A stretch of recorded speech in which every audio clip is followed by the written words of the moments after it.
حضرت جنید بغدادی رحمۃ اللہ علیہ ایک دن مسجد میں بیٹھے تھے کہ ایک شخص نے ان سے کہا، حضرت آپ کا واعظ صرف شہر میں کام کرتا ہے یا اس کے اثرات جنگل میں بھی ہوتے ہیں؟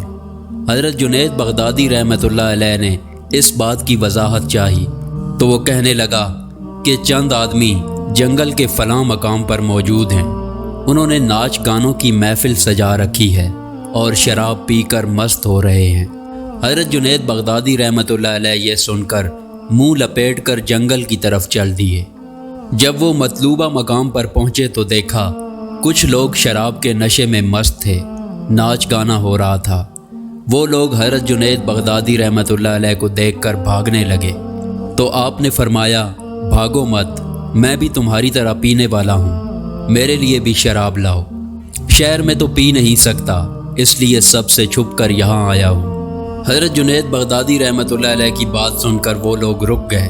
پھر ان میں سے ایک نے کہا، افسوس، شراب تو ختم ہو گئی ہے، اگر آپ کہیں تو شہر سے منگوا دی جائے۔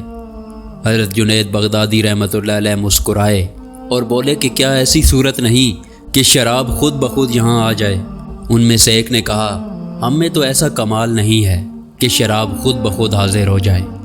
آپ نے کہا کہ کیا میں تمہیں وہ بات سکھا دوں کہ شراب خود بخود یہاں آ جایا کرے اور تم اس کا مزہ لو؟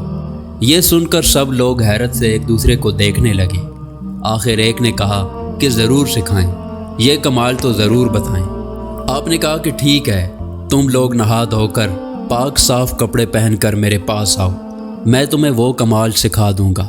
وہ لوگ غسل کر کے پاک صاف کپڑے پہن کر حضرت جنید بغدادی رحمۃ اللہ علیہ کی خدمت میں حاضر ہوئے تو حضرت جنید بغدادی نے کہا، 2 رکعت نماز پڑھو۔ جب وہ نماز میں مشغول ہو گئے تو حضرت جنید بغدادی رحمۃ اللہ علیہ نے دعا کے لیے ہاتھ اٹھا لیے، اے اللہ، میرا تو اتنا ہی کام تھا، میں نے انہیں تیرے سامنے کھڑا کر دیا ہے، اب تجھے اختیار ہے کہ انہیں ہدایت دے یا گمراہی میں رکھ۔ حضرت جنید بغدادی رحمۃ اللہ علیہ کی دعا قبول ہوئی اور ان سب کی زندگی بدل گئی، اللہ نے انہیں ہدایت عطا فرما دی۔ اس قسم کی مزید ویڈیو دیکھنے کے لیے ہمارے چینل کو سبسکرائب کریں۔ شکریہ۔